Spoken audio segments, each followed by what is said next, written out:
লতিরাজ কচু চাষে লাভ ক্ষতি জেনে নিন। দেখছেন আসাদ এগ্রো ইউটিউব চ্যানেল।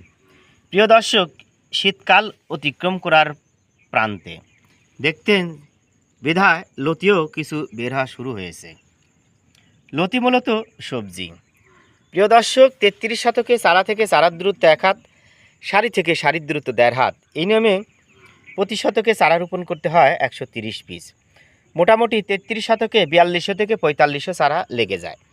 এই ৪২০০ বা ৪৫০০ চারা থেকে প্রতি সপ্তাহে ফুল প্রোডাকশনে মোটামুটি ১০ থেকে ১২ মণ লতি সংগ্রহ করা যায়।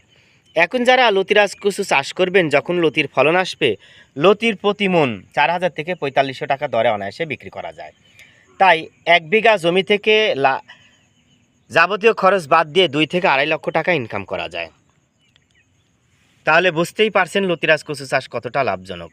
তবে লতিরাজ কচু চাষে লাভের পূর্ব শর্ত হচ্ছে ভালো বীজ রোপণ করা। কথা আছে, ভালো বীজ ভালো ফসল।